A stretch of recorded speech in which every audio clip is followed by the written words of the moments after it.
So hi guys, ito na nga po yung balinghoy na nilabon at akin na nga pong kakain. Ayan, kita nyo po yan, umuusok-usok pa. Masarap. May namnam, maliyabo. Ayan guys, magandang hapon. Si mama nagbabalat ng yan, balinghoy. Yan yung tinatawag na kamuting kahoy. Ayan, kamuting kahoy man o. May loya pang.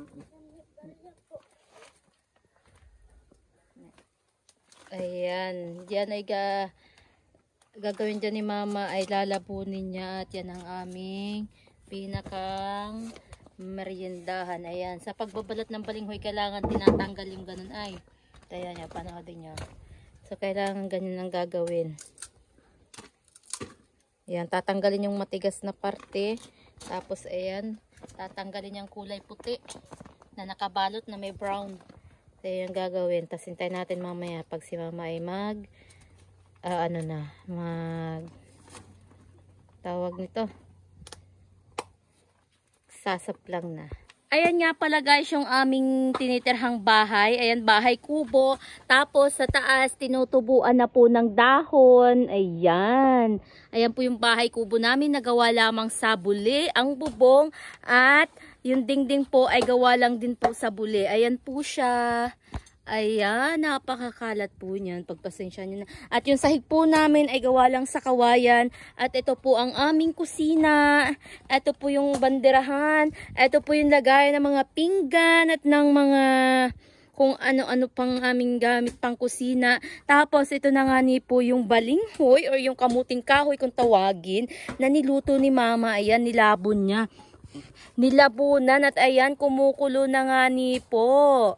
Kumukulo na, so mamaya makakapagmerienda na tayo. Ayan, takpan na ulit natin para mabilis siyang maluto at magmemeryendahan na. Ito nga ni po pala yung aming kalan at ayan, masisira na po yung kalan namin. At ito naman po yung aming tungkuan na dyan po namin inilalagay yung mga gatong naming kahoy kapag wala kaming uling. So ayan po. Tapos ito po yung lagayan ng mga asin, tuyo, suka at nung kung ano-ano pa.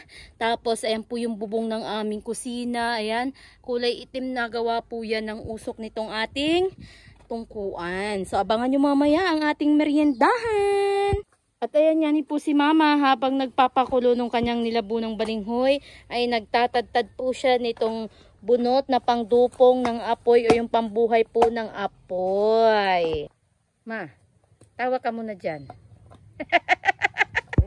So, hi guys. Ayan, luto na po yung ating meriendahan na balinghoy na nilabon. Ayan, kukuha na tayo. Ilalagay natin dito sa ating platito. Tapos, kakain tayo. Ayan, tikman natin tong balinghoy na galing pa sa bundok. Ayan, tikman natin. Let's go! Ayan, dahil umulan pa. Ayan, nakita nyo yan, umuulan. Ayan, tapos meron ako dyan batang kasama. Tapos kakain kami ng balinghoy.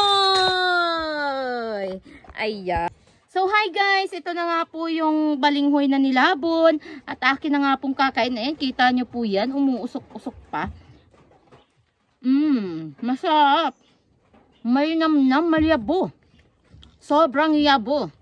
Ayan, kaya kung bago ka pa lang sa aking YouTube channel, mag-subscribe ka na and click the notification bell para lagi ka pong updated sa mga bidyong aking ilalabas.